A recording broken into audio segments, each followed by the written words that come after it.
Halo teman-teman, kali ini saya ingin menjelaskan hasil artikel kami kelompok 1 yang berjudul Revitalisasi Pancasila sebagai Landasan Filsafat dan Sumber Hukum Nasional dalam Membangun Karakter dan Tatanan Hukum Indonesia Modern. Tujuan presentasi ini untuk menjelaskan pentingnya revitalisasi Pancasila dalam kehidupan berbangsa dan bernegara.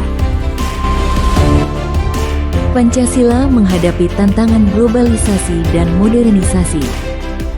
Revitalisasi Pancasila diperlukan agar tetap relevan sebagai landasan hukum dan moral bangsa. Di era modern, perubahan sosial, teknologi, dan globalisasi menimbulkan tantangan baru. Karena itu, Pancasila perlu direvitalisasi agar tetap relevan dan mampu menjawab kebutuhan bangsa.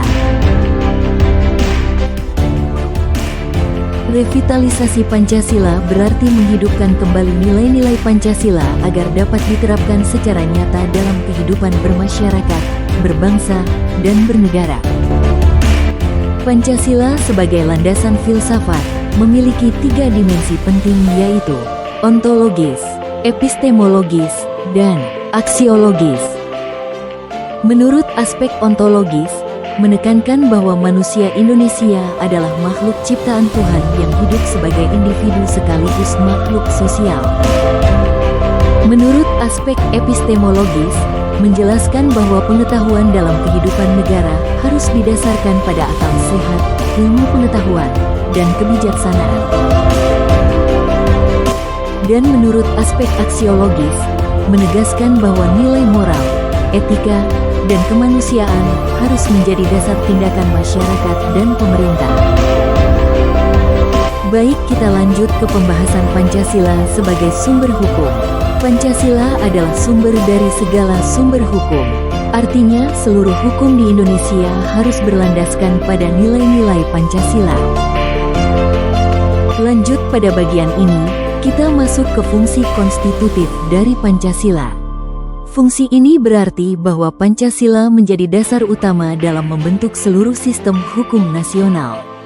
Jadi, setiap aturan dan undang-undang harus lahir dari nilai-nilai Pancasila sebagai fondasinya. Selanjutnya adalah fungsi regulatif.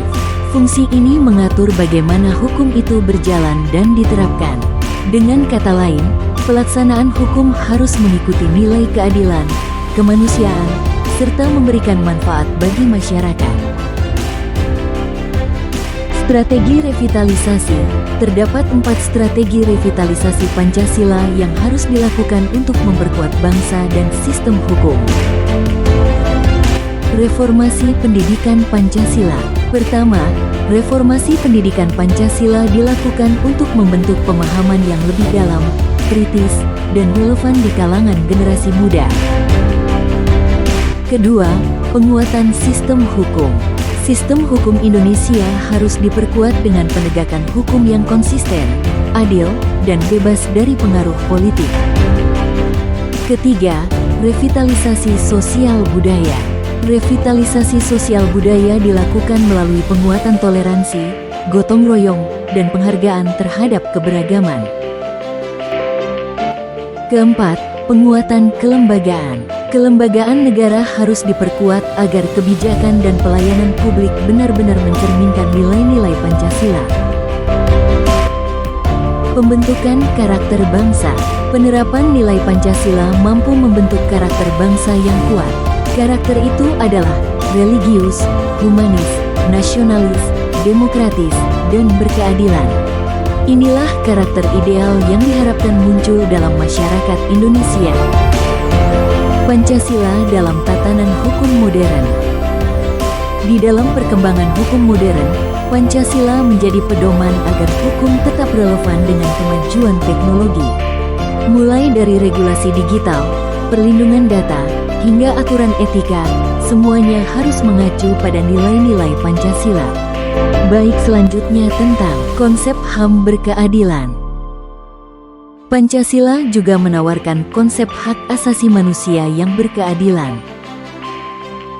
Artinya, hak dan kewajiban harus berjalan seimbang. Tidak hanya menuntut hak, tetapi juga menjalankan kewajiban demi keteraturan sosial. Baik, selanjutnya tantangan dan harapan. Tentu saja revitalisasi Pancasila memiliki banyak tantangan, terutama pengaruh global, masalah hukum, dan perubahan sosial. Namun dengan komitmen bersama, Pancasila dapat menjadi solusi untuk mewujudkan negara yang kuat, stabil, dan sejahtera. Baik, dari keseluruhan pembahasan, dapat kita simpulkan dan pahami bahwa revitalisasi Pancasila bukan hanya kebutuhan, tetapi juga kewajiban bersama sebagai bangsa.